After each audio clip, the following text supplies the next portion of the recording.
Después de mi accidente, mis suegros se ofrecieron a administrar mi herencia. Luego transfirieron todo a su hija y dijeron, de todas formas siempre fuiste pésimo con el dinero. Cuando pregunté por mis fondos, se rieron, considéralo un pago por aguantarte. Contacté discretamente a mi abogado. En su reunión familiar, un mensajero entregó documentos a todos. Ahora mi esposa me envía mensajes histéricos, ¿qué nos has hecho? Miles Harrington nunca confió en sus suegros. La manera en que lo miraban, como si fuera algo que acababan de raspar de sus zapatos, le decía todo lo que necesitaba saber sobre la opinión que Vernon y Marilyn Foster tenían sobre el esposo que su hija había elegido. Estás paranoico, le decía Vanessa cada vez que Miles sacaba el tema. Solo son protectores. Pero Miles sabía la verdad. Los Foster eran de dinero antiguo, de esos que creen que el linaje importa más que el carácter. Miles venía de la nada, había luchado por todo lo que tenía y se había forjado una reputación como uno de los arquitectos más innovadores de Filadelfia. Para los Foster, sin embargo, siempre sería un intruso que de alguna manera había engañado a su preciosa hija para que se casara con él. La hostilidad se volvió más evidente después del reciente éxito de Miles. Su revolucionario diseño de construcción sostenible había ganado reconocimiento internacional y un premio de 7 cifras. Luego vino la herencia de su tío lejano. Otros 2 millones que Miles planeaba invertir para lanzar su propia firma. Deberías dejar que papá te ayude a administrar esos fondos, sugirió Vanessa durante una cena. Tiene conexiones que ni te imaginas. Miles declinó con cortesía. Agradezco la oferta, pero ya me reuní con mi asesor financiero. Lo que Miles no mencionó fue la extraña llamada telefónica que había recibido esa mañana. El antiguo socio de su tío le había advertido, cuídate la espalda, Miles. Tu tío no murió simplemente de un ataque cardíaco. Estaba investigando algo grande. 3 semanas después, el coche de Miles se salió de la carretera y se estrelló en un barranco. Las autoridades culparon a un fallo en los frenos, un trágico accidente. Miles sobrevivió, pero sufrió una lesión cerebral traumática y múltiples fracturas. Durante 2 meses, estuvo entrando y saliendo de la conciencia mientras Vanessa permanecía fielmente a su lado. Cuando Miles finalmente recuperó la plena conciencia, el mundo había cambiado bajo sus pies. Vernon Foster estaba sentado en su habitación del hospital, con carpetas extendidas sobre su regazo. Buenas noticias, hijo, dijo Vernon con una sonrisa que no llegaba a sus ojos. Vanessa nos ha concedido un poder notarial temporal. Hemos consolidado tus cuentas e inversiones para proteger tus activos mientras te recuperas. Miles, aún desorientado por la medicación, luchó por procesar esta información. Yo no autoricé eso. Los médicos dijeron que podrías experimentar algunos problemas de memoria, dijo Vanessa suavemente, dándole palmaditas en la mano. Accediste a esto la semana pasada. Papá ha estado trabajando día y noche para asegurarse de que tu herencia esté a salvo. Algo se sentía mal, pero Miles no podía concentrar sus pensamientos. Los médicos le habían advertido que las lesiones cerebrales podían causar paranoia y confusión. Necesitaba confiar en su familia ahora más que nunca. Durante los siguientes meses, Miles se dedicó a la rehabilitación. Los médicos calificaron su recuperación como extraordinaria, aunque advirtieron que algunos efectos cognitivos podrían ser permanentes. A través de una agotadora terapia física y ejercicios cognitivos, Miles se exigió más allá de lo que sus médicos creían posible. Lo que nadie se dio cuenta fue que la mente de Miles, una vez que comenzó a sanar, se volvió más aguda que nunca. Recordaba conversaciones con perfecta claridad. Notaba patrones que otros pasaban por alto, y comenzó a ver cambios inquietantes en Vanessa. Ella lo visitaba con menos frecuencia. Cuando venía, estaba distraída, constantemente revisando su teléfono. Había comenzado a usar joyas caras que él nunca había visto antes y evitaba por completo hablar de finanzas. 6 meses después del accidente, Miles estaba lo suficientemente bien para regresar a casa. La espaciosa casa que él mismo había diseñado se sentía diferente, más fría de alguna manera. Vanessa había redecorado partes de ella. Algunas de sus posesiones más preciadas habían desaparecido. ¿Dónde está mi biblioteca de arquitectura?, preguntó Miles, notando los estantes vacíos en su estudio. Vendimos algunas cosas para cubrir gastos, explicó Vanessa vagamente. El seguro tardó una eternidad en pagar. Esa noche, Miles escuchó a Vanessa por teléfono. Está empezando a sospechar. No, no creo que sepa lo nuestro. Claro que te sigo amando. Solo ten paciencia, Owen. Owen Prescott, el protegido de Vernon Foster en la firma de inversiones. Las piezas comenzaron a encajar. A la mañana siguiente, Miles preguntó sobre el acceso a sus cuentas. No te preocupes por el dinero ahora, lo tranquilizó Vanessa. Concéntrate en recuperarte. Papá se está encargando de todo. Me gustaría ver los estados de cuenta, insistió Miles. La sonrisa de Vanessa se tensó. Le pediré a papá que los traiga. 2 días después, Vernon y Marilyn llegaron para cenar. Miles esperó hasta el postre para sacar el tema de sus finanzas. Me gustaría hacer un retiro para reiniciar mi firma, dijo casualmente. Vernon y Marilyn intercambiaron miradas. Sobre eso, dijo Vernon, dejando su tenedor. Hemos tenido que hacer algunos ajustes en tu cartera. El mercado ha estado volátil. ¿Qué tipo de ajustes?, presionó Miles. Transferimos tus activos a un fideicomiso familiar, explicó Vernon. Para protección. ¿Qué fideicomiso familiar?, preguntó Miles, con voz peligrosamente tranquila. El fideicomiso Vanessa Foster, dijo Marilyn con una sonrisa burlona. De todas formas siempre fuiste pésimo con el dinero. Miles los miró fijamente. Esa es mi herencia. Mi dinero del premio, el trabajo de toda mi vida. Vernon se encogió de hombros. Considéralo un pago por aguantarte. ¿Tienes idea de lo difícil que ha sido desde el accidente? ¿Cuánto estrés le has causado a Vanessa? Mientras se reían, algo dentro de Miles se volvió frío y quieto. Había pasado meses interpretando al paciente confundido y agradecido. Ahora veía la verdad con cristalina claridad. Esa noche, después de que Vanessa se durmiera, Miles se deslizó en su oficina en casa. Encontró lo que buscaba en un cajón cerrado con llave, estados de cuenta bancarios que mostraban transferencias sistemáticas de sus fondos a cuentas que no reconocía. Luego descubrió algo más, una carpeta con fotos de vigilancia de la casa de su tío tomadas semanas antes de su muerte y diagramas mecánicos de sistemas de frenos idénticos al de su coche. Para la mañana, Miles había formulado un plan.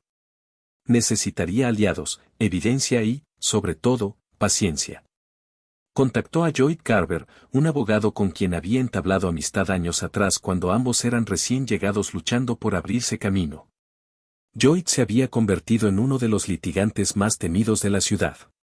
Necesito tu ayuda, le dijo Miles a través de una línea segura desde un teléfono desechable.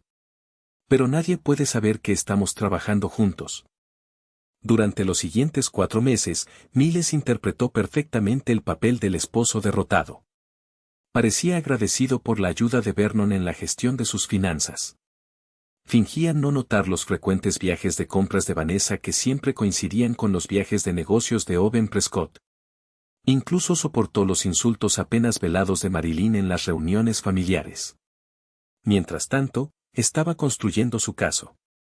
Lloyd lo conectó con Geneva Washington, una investigadora privada especializada en delitos financieros. Juntos, documentaron cada transferencia no autorizada, cada firma falsificada, cada documento manipulado. Pero Miles necesitaba más que solo evidencia financiera. Sospechaba que el accidente no había sido un accidente en absoluto, pero probarlo sería casi imposible. El avance vino de una fuente inesperada.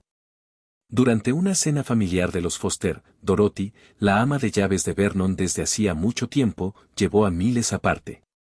Señor Harrington, he trabajado para los Foster durante 30 años. Mantengo la cabeza baja y la boca cerrada, pero lo que le hicieron no está bien. Dorothy reveló que había escuchado a Vernon, Marilyn, Vanessa y Owen discutiendo sobre el accidente de Miles semanas antes de que ocurriera. Había tenido demasiado miedo para hablar, pero su conciencia no le permitía seguir guardando silencio. Se estaban riendo de ello, susurró Dorothy, con lágrimas en los ojos, sobre lo fácil que sería hacer que los frenos fallaran. Como todos creerían que fue solo un accidente debido a su conducción imprudente. También hablaron de su tío. Miles persuadió a Dorothy para que hiciera una declaración jurada ante Lloyd y Geneva. Con este testimonio, ahora podían presentar cargos penales. Pero Miles quería más que solo justicia legal. Quería desmantelar el mundo de los Foster tan metódicamente como ellos habían intentado destruir el suyo. Mientras recopilaba evidencia, Miles descubrió que la firma de inversión de Vernon estaba lejos de ser legítima. Los Foster habían construido su fortuna a través de una compleja red de empresas fantasma y cuentas offshore. Habían estafado a innumerables clientes, incluido el difunto tío de Miles, quien aparentemente había estado investigando a Vernon antes de su sospechoso ataque cardíaco. Miles también descubrió que Owen Prescott no era solo el amante de Vanessa. Era el hijo ilegítimo de Vernon, fruto de una aventura años atrás. Un secreto guardado de todos excepto de Marilyn y Vanessa. Los Foster habían creado una elaborada ficción sobre los antecedentes de Owen para ocultar su verdadera paternidad. A medida que las piezas encajaban, Miles refinó su estrategia. Necesitaba atacar cuando todo el clan Foster estuviera presente, cuando el impacto fuera más devastador. La oportunidad llegó con el anuncio de la reunión familiar anual de los Foster en su finca junto al lago. 2 días antes del evento, Miles le dijo a Vanessa que necesitaba visitar a su madre en Arizona. Tan pronto como Vanessa lo dejó en el aeropuerto, Miles regresó para reunirse con Lloyd y Geneva. Juntos, finalizaron sus preparativos. ¿Estás seguro de esto?, preguntó Lloyd. Una vez que apretemos el gatillo, no hay vuelta atrás. Miles asintió. Me quitaron todo. Ahora les devuelvo el favor. La mañana de la reunión familiar de los Foster amaneció brillante y clara. Casi 60 parientes Foster se reunieron en la finca junto con sus asociados más cercanos, incluido Owen Prescott, que llegó separado de Vanessa para mantener las apariencias. Miles observó desde la distancia cómo comenzaban las festividades. Vernon dio su habitual discurso de autofelicitación sobre el legado familiar y los valores Foster. Se levantaron copas. Se tomaron fotos para las redes sociales. A las 2 de la tarde en punto, una flota de mensajeros llegó a las puertas de la finca. Las camionetas de la empresa de mensajería llegaron a la propiedad de los Foster exactamente según lo planeado. Miles no había escatimado en gastos en su enfoque teatral. 12 mensajeros uniformados entraron simultáneamente a los terrenos, cada uno llevando portafolios de cuero idénticos. Vernon Foster los vio primero, su copa de champán congelada a medio camino de sus labios. ¿Qué demonios es esto? El mensajero principal dio un paso adelante. Entrega para la familia Foster e invitados. Se requieren firmas. Mientras los mensajeros se dispersaban entre la multitud, distribuyendo portafolios a asistentes específicos, murmullos confusos ondularon por el césped. Vanessa, parada junto a Owen, recibió el suyo con manos temblorosas. Vernon y Marilyn intercambiaron miradas alarmadas mientras recibían los suyos.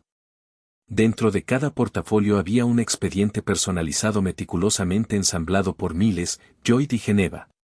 Para la mayoría de los parientes Foster, el contenido revelaba el robo sistemático por parte de Vernon de sus fondos fiduciarios e inversiones a través de su firma. Para Vernon y Marilyn, el portafolio incluía denuncias penales por fraude, conspiración, intento de asesinato y el asesinato del tío de Miles. Para Vanessa y Owen, había evidencia de su aventura, más su complicidad en el complot contra Miles. El caos estalló cuando los miembros de la familia comenzaron a procesar la información. Las mujeres lloraban, los hombres gritaban. Varios invitados llamaron inmediatamente a sus abogados. Vernon intentó controlar los daños. Esto es absurdo. Un ataque desesperado de un hombre mentalmente inestable. Su protesta murió cuando llegó el último mensajero, escoltando a Dorothy, el ama de llaves que había presenciado todo. Caminó con dignidad hacia la multitud atónita, con Lloyd Carver a su lado. El señor Harrington lamenta no poder estar aquí personalmente, anunció Lloyd. Pero quería informarles que cada documento en esos portafolios ha sido presentado ante las autoridades correspondientes. El FBI, la SEC y el fiscal de distrito están ejecutando órdenes de registro en Foster Investment Group mientras hablamos. Como si fuera una señal, vehículos policiales aparecieron en la entrada de la finca. Vanessa intentó frenéticamente llamar a Miles. Cuando finalmente contestó, ella estaba histérica. ¿Qué nos has hecho? Nada que ustedes no me hayan hecho primero, respondió Miles con calma. Revisa la última página de tu portafolio. El último documento era una petición de divorcio citando abandono y conspiración criminal. Miles había incluido fotos de Vanessa y Owen tomadas durante los últimos 6 meses, registros financieros que mostraban cómo habían ayudado a Vernon a despojar a Miles de sus activos. Y mensajes de texto que habían intercambiado discutiendo el accidente. Mientras los oficiales comenzaban a detener a Vernon, Marilyn y varios ejecutivos de Foster Investment Group, Vanessa hizo un intento desesperado. Miles, por favor, sollozó en el teléfono. Cometí un terrible error. Todavía te amo. Podemos arreglar esto. No hay nada que arreglar, dijo Miles. Pero si estás preocupada por el dinero, no lo estés. He arreglado para que conserves la casa. El alivio de Vanessa fue efímero. Por supuesto, los impuestos sobre la propiedad y la hipoteca están severamente atrasados, continuó Miles. Vernon dejó de pagarlos hace meses y desvió los fondos. Tienes 30 días antes de la ejecución hipotecaria. Al otro lado del césped, Owen era llevado esposado, gritando que Vanessa había sido la mente maestra de todo. Los lazos de lealtad entre los conspiradores se disolvieron instantáneamente bajo presión. Miles observó la escena desarrollarse a través de transmisiones de video en vivo configuradas por el equipo de Geneva. Desde su habitación de hotel al otro lado de la ciudad, observó la completa implosión de la familia que había intentado destruirlo. La investigación del FBI reveló toda la extensión de los crímenes de Vernon Foster. Décadas de fraude que habían victimizado a cientos de clientes. Muchos parientes Foster descubrieron que estaban casi en bancarrota. El apellido familiar, antes sinónimo de riqueza e influencia, se convirtió en un símbolo de corrupción. Su círculo social se evaporó de la noche a la mañana. 3 semanas después, Miles estaba de pie en su nuevo espacio de oficina recién arrendado. El letrero en la puerta decía Innovación Arquitectónica Harrington. Gracias a sus cuentas de contingencia secretas y a los acuerdos que ya estaban llegando de demandas civiles contra los Foster, tenía más que suficiente capital para lanzar su firma. Su teléfono vibró con una alerta de noticias. A Vernon Foster le habían negado la fianza después de que las autoridades descubrieran que planeaba huir del país. Marilyn estaba cooperando con los fiscales a cambio de una sentencia reducida. Owen Prescott enfrentaba cargos adicionales por su papel en la muerte del tío de Miles. En cuanto a Vanessa, se había comunicado repetidamente, alternando entre amenazas y súplicas. Miles había bloqueado su número después de enviar un último mensaje: elegiste tu bando. Vive con ello. Lloyd entró en la oficina llevando una botella de champán. Por los nuevos comienzos, dijo, sirviendo 2 copas. Miles levantó su copa. Y por los finales perfectos. ¿Valió la pena?, preguntó Lloyd. Podrías haberte llevado el dinero y huir. Empezar de nuevo en algún lugar nuevo. Miles miró el horizonte de la ciudad, la misma vista que había admirado antes del accidente que estaba destinado a matarlo. No solo robaron mi dinero, dijo en voz baja. Intentaron borrarme. Hacerme dudar de mi propia mente. Eso merece más que solo justicia legal. Lloyd estudió a su amigo. Recuérdame nunca cruzarme contigo, Miles. Lo curioso de los arquitectos, respondió Miles con una fría sonrisa, es que no solo construimos. Entendemos exactamente dónde colocar la presión para derribar toda una estructura. En los meses siguientes, Miles reconstruyó su vida y carrera con la misma precisión que había utilizado para desmantelar a los Foster. Su primer gran encargo vino de un antiguo cliente de Foster que había quedado impresionado por la metódica destrucción que Miles había hecho de la familia. Sus diseños se volvieron más aclamados que nunca, a menudo presentando elementos estructurales sutiles que los críticos describían como hermosamente despiadados. Un año después de la reunión familiar de los Foster, Miles recibió una carta de la prisión donde Vernon cumplía su condena de 20 años. La leyó una vez, luego la metió en la trituradora sin responder. Lo que sea que Vernon tuviera que decir, ya fueran amenazas, disculpas o negociaciones, era irrelevante. Miles había seguido adelante. El mismo día, rechazó otra solicitud de entrevista de una serie documental de crímenes reales interesada en el caso Foster. No tenía deseos de revisitar el pasado. Su venganza estaba completa. Los traidores castigados y el arquitecto había vuelto a crear, aunque ahora con una comprensión más profunda de cuán frágiles podían ser las estructuras aparentemente irrompibles.